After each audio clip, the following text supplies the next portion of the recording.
All right. I don't know if you saw, but there is a beautiful waterfall where I'm at. I am in New Brunswick, and my new hobby is chasing waterfalls, as corny as that sounds. But yeah, I like to find waterfalls because, holy moly, they are beautiful.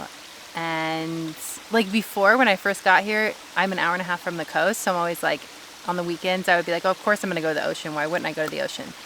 But man, waterfalls are amazing, and there are less people at the waterfalls, and they're like little private, beautiful oases that you can sometimes swim in. Anyway, they're amazing. In my last video, which who knows, maybe this will be posted before I even post the other one, because that one was much longer. But I said I want to keep sharing with you about my journey.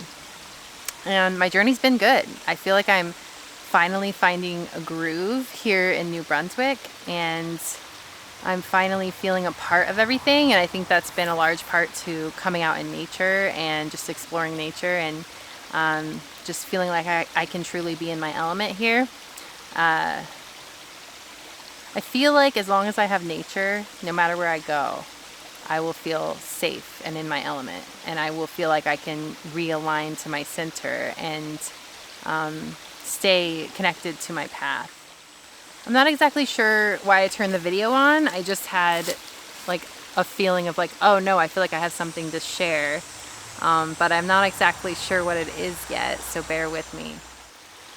The last couple of years has been the hardest part of my spiritual journey thus far in my entire life. I'm 38, and when I was 21, I had a spiritual, I think it was like 21, 22. I honestly don't remember the exact time, but I had a spiritual awakening, and it was through LSD.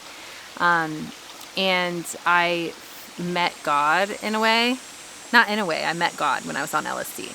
And the thing that I did wrong was continue to do LSD, because the next time I took some, I did it with the wrong person, and I had a really bad trip, and it totally fucked with my psyche in a really big way.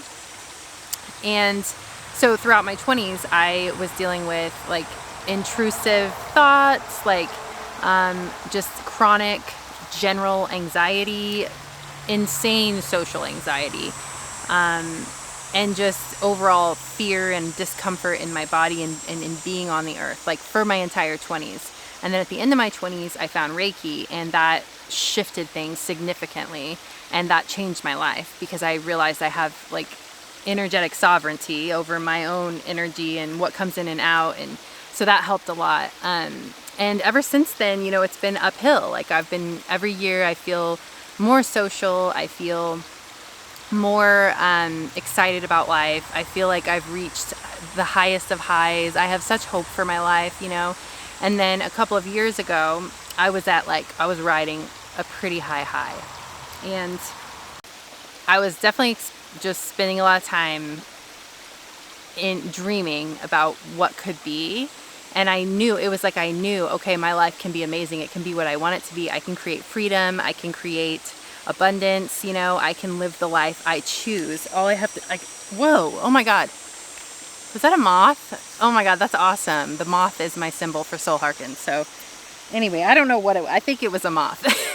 And I love that moth came in when I was talking about those dreams, and like I can create the life I want to live. I can create abundance. I can create freedom. I can travel. I can do things on my own terms. And I was like riding that high. And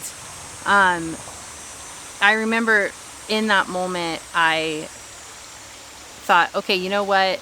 I feel amazing. I feel like I've got myself to this new plateau. I feel pretty steady.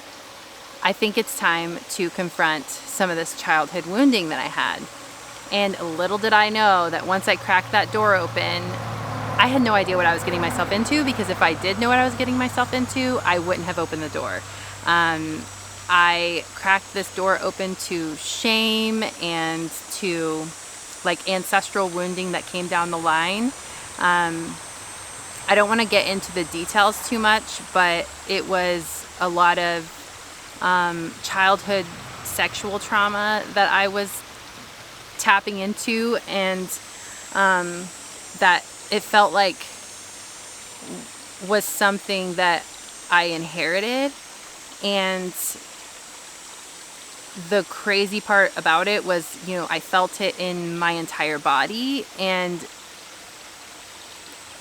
literally in that moment when I opened that door to decide to process some stuff that I had went through as a child, it was just instantaneously I was hit with, gosh, I didn't know I was going to talk about this when I opened up, because I also don't know if anybody's around here, and it's very personal, but I'm putting it on YouTube, so I don't know what I'm talking about. But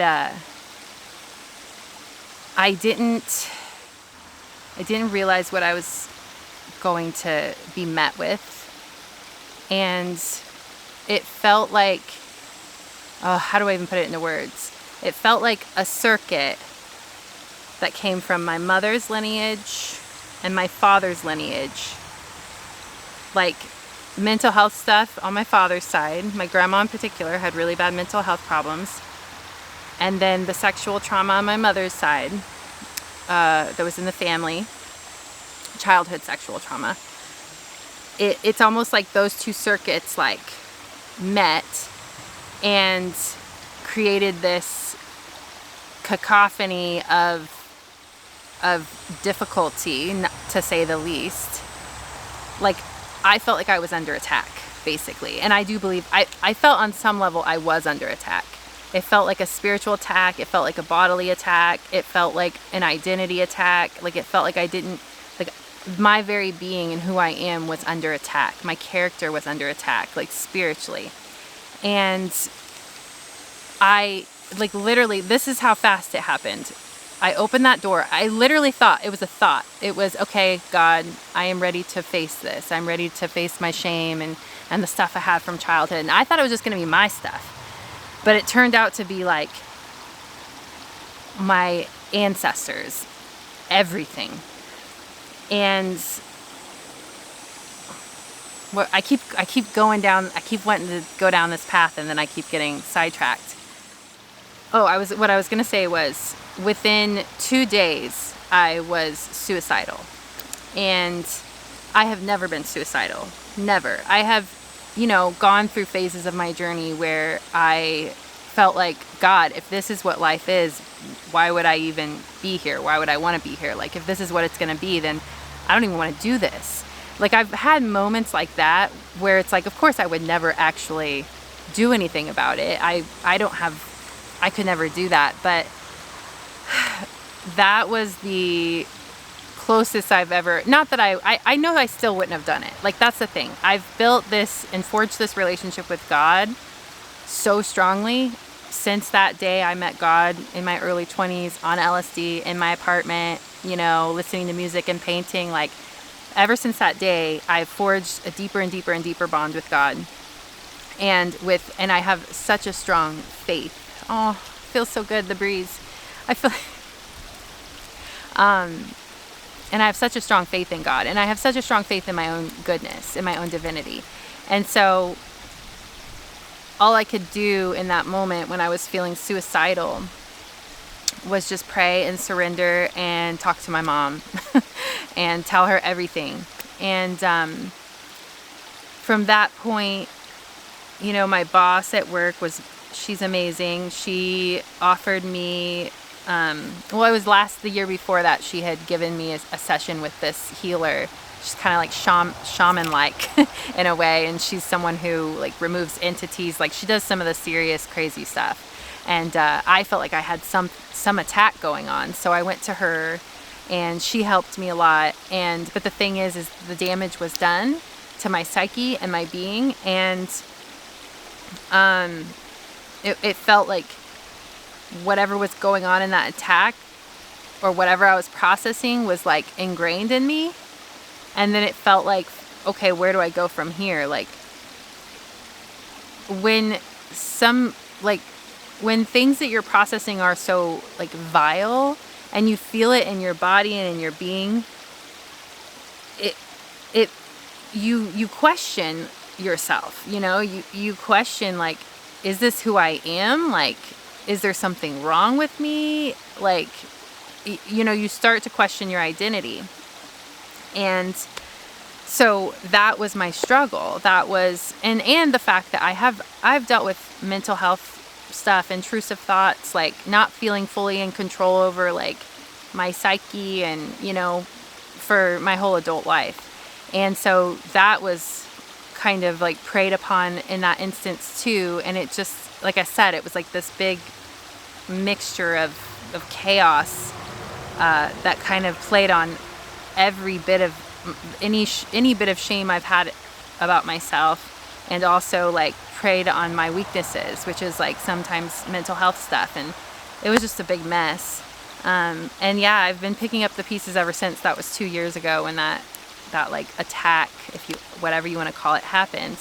And I am slowly coming out of it, slowly feeling like, in a way, I'm allowed to be here. Like I'm allowed to be a part of humanity. Like I'm not, like I don't need to like differentiate myself so much. I don't need to disconnect so much. You know, I am good inherently. And the reason that I experienced, well, one of the reasons I think that I experienced all of that was because I was ready, and because it was time to heal it, and to heal it not only for myself but for my family and for the people who come after me. And not just if I have kids of my own, if I do, but the human beings that literally come after me, you know, like humanity in general. Like when we heal those currents that are flowing through our beings and through our lineage. There's like an inchworm floating by. Bye. Okay. But yeah, when we heal those things, we heal the whole of humanity. And I think that's what I was meant to do.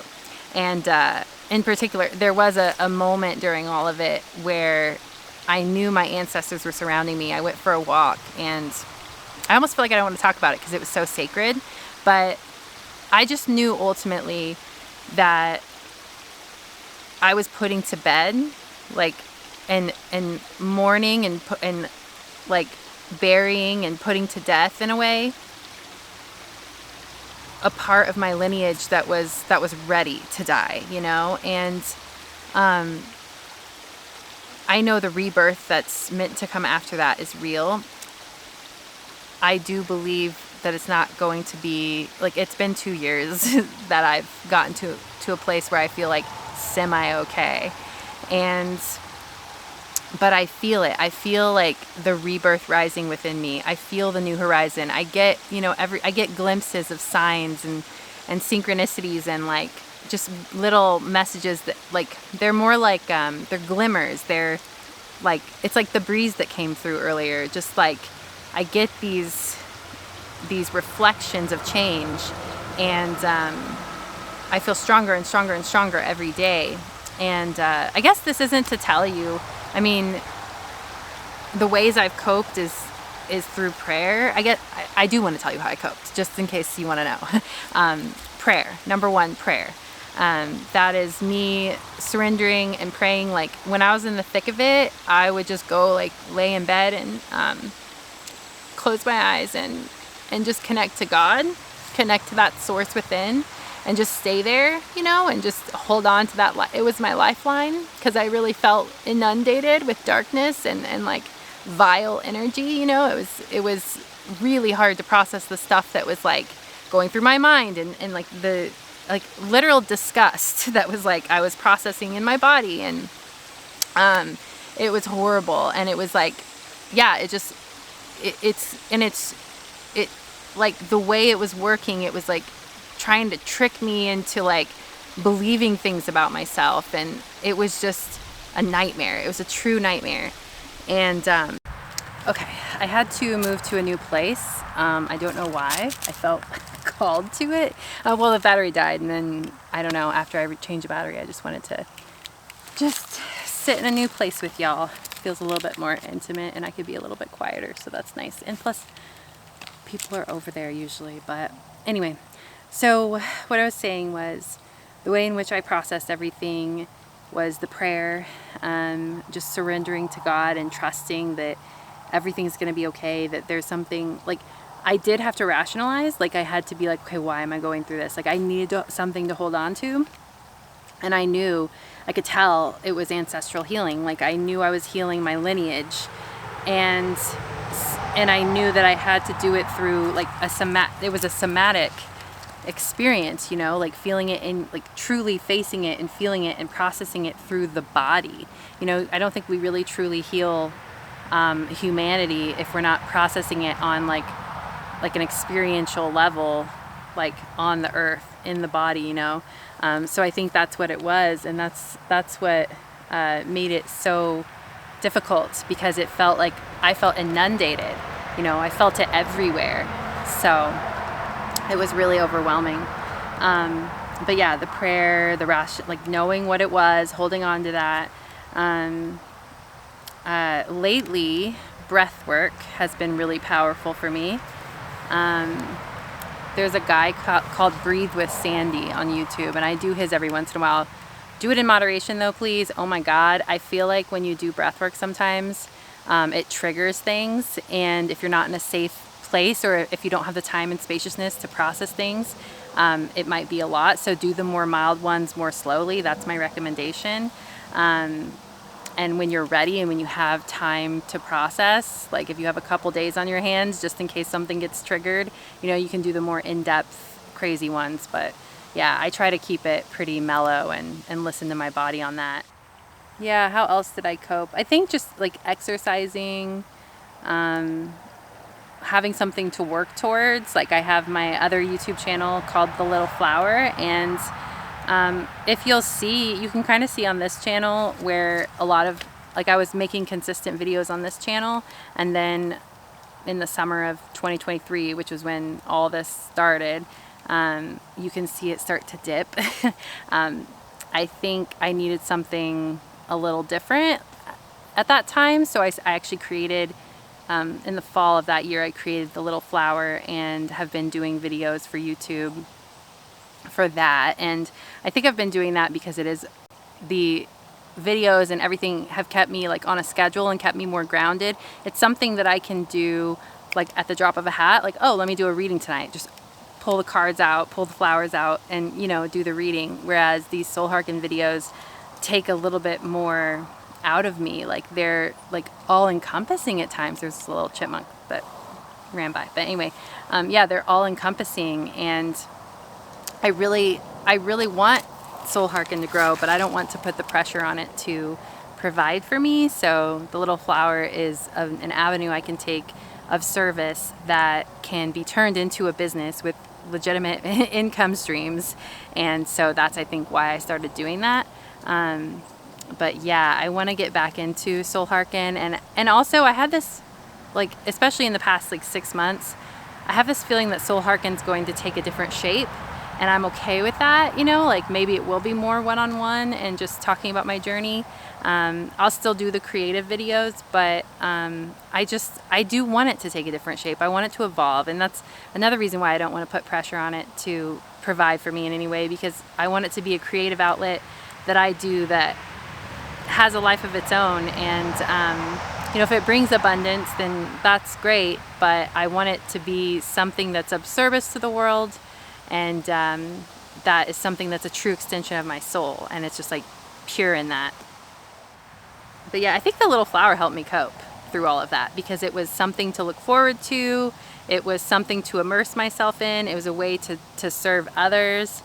And it was creative, but not to the point that I had to like really search my soul and like put something out there, you know. It was, I think I just needed something more grounded and structured, so that's what I did. I think ultimately why I wanted to sit down was I want, like, if any of you have ever been on that type of journey, first of all, I want to make you feel seen and heard. Like, it's going to be okay, and being human, we're not here to have like the perfect life. We're here to serve. We're here to heal the planet and have the perfect life. So no, I think I truly believe we can shoot for the stars and we can create the life of our dreams. We can manifest whatever we want. But if you really want to live a life that's of service and is purposeful to you coming to Earth and being here in human form, it's not going to be linear, and it's going to be curveball after curveball after curveball, like not inundated all the time or anything. Like there will be times of peace, times of joy, times of pleasure, times of hope and faith and optimism, but there will be those times of pressure and of challenge and testing in a way, and it's how we maneuver and respond to all of it, and the purpose that we give all of it. And if you're in the middle of one of those dark moments like I was, it gets better, and I have complete faith that I'm going to heal completely in terms of how I see myself and how I relate to the world around me. I have complete faith that part of me is going to heal, and that one of the reasons that, okay, this wasn't just for, like, I'm emphasizing a lot of the ancestral healing and healing of humanity, but this is for me too. This was something that I knew I needed to face because I knew it was getting in the way of me feeling like I was letting people in, and my capability of being able to have intimacy with people and to feel safe in my body, to feel safe and sacred in who I am, to feel like that childhood part of me is still here and present, healthy and whole, and able to walk through the life feeling like she's worthy of love and she's worthy of being connected to other people. You know, that was my ultimate goal. So it goes both ways. You're healing yourself, and as you heal yourself, you're healing the rest of humanity, and it's worth it. It's just worth it. So I don't know, I think, is that it? Do I have anything else to say? I don't know. I think that's it for now. So I'm gonna pop in more often on these videos and share with y'all. So, with y'all. That wasn't really me, that was weird. But yeah, I'll pop in more often. I'll have more kind of video diaries like this, and I hope that they resonate and are helpful and blah, blah, blah, blah, blah. Thank you so much for being here. I'll see you in another video. Bye.